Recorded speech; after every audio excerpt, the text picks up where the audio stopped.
Hey, when you see a message come across your desk with the headline Bugs and Beer, you just know you have to do a follow up. So I've reached out to the folks that sent me that note, and real pleasure to introduce Dallas Gray, who is an event organizer with the Bugs and Beer activity coming up, and Jill Tennant, who's going to be the guest speaker of this event. Ladies, thanks so much for taking some time and chatting with me today. Thanks for having me. Thank you. So, Dallas, let's start with you. How and why did this event sort of come together and provide an opportunity, as I understand it, for women to learn some basic information about fly fishing? Yeah, for sure. I think it comes from personal experience myself. I'm new to fly fishing, and there's so much information out there, and it's hard it's intimidating and hard to know what's important. And I think it's a great learning opportunity to learn from, to have a mentor and to have like a community. And so that's what I'd like to provide through Bugs and Brews for other women who would like to get into the sport. So you mentioned the community. Is there a growing interest in this sport among women in, I guess we're in the Rocky Mountain House area, right? Yeah, I'd say there's a growing interest, and we're just surrounded by some really amazing fisheries. And I think, if people, once they hear about this event, maybe they'll give it a try and come to love the sport. So. Yeah, well, you certainly have brought in a guest speaker that knows an awful lot about trout and the things that they eat. Jill Tennant, you are going to be the guest speaker. Give us a bit of a sneak peek as to what you're going to be chatting about.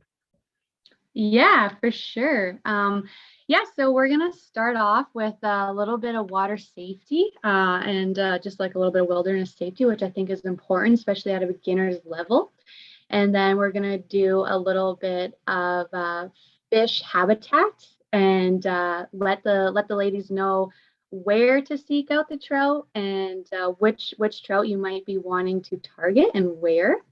And in terms of that, we'll go over a little bit of stream morphology, talking about riffles, pools, runs, that sort of thing. Going over some woody debris, some overhanging veg where the trout are going to be hiding.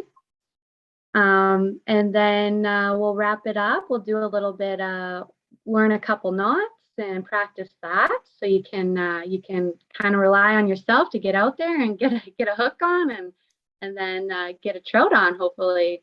And of course, we'll be having an intermission and enjoying a beer and hopefully getting to know the ladies that come out. And as Dallas had said, mentioning the community, hopefully picking up a fishing buddy and enjoying your time. Yeah, it sort of the journey with fly fishing is an interesting one because it can take you down so many different roads. You can get into the science, you can get into the entomology, and then of course just learning the casting. So it's often been said that fly fishing is a blend of science and art. How do you art in the sense of learning to cast and looking for the fish? How do you see? What's your philosophy when it comes to all of that, Jill?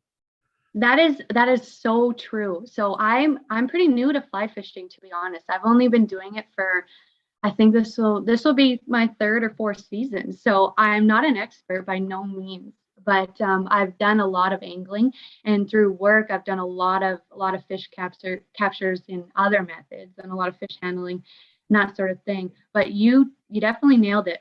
Fly fishing is where science meets recreation, and you can take it to as technical and advanced as you want, and you can be out there as an entomologist flipping rocks over, flipping logs over, identifying insects and invertebrates and using that to your advantage, or you could be just out there as a beginner and winging it, just be out there enjoying the rivers and the wilderness and crossing your fingers. It goes either way for sure.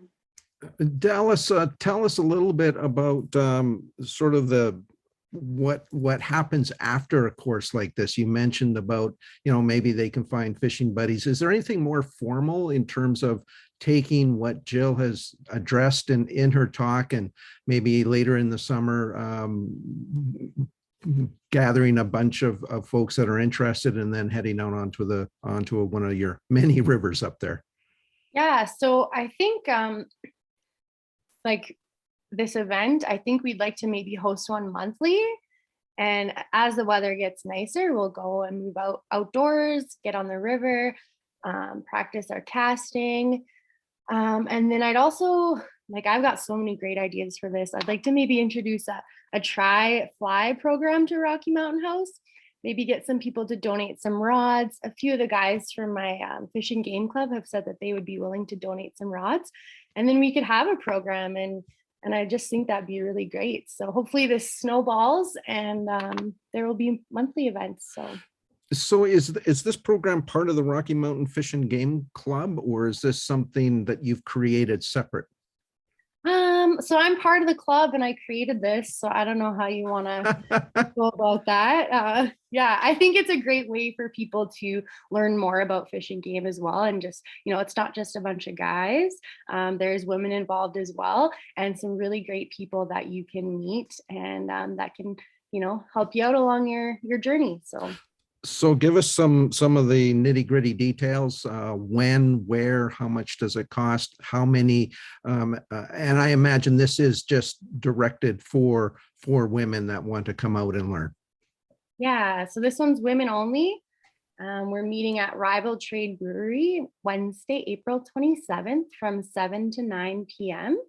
And the event is by donation, pay what you can.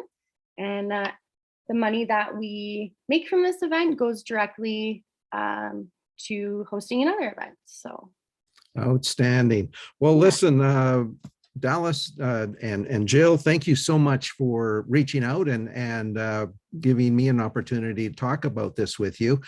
Wish you nothing but success with the program, and look forward to seeing how it goes. And hopefully there'll be a bunch of new fly fishers out on our rivers very soon this season. Yeah, great. Sure. Thank you. Thanks.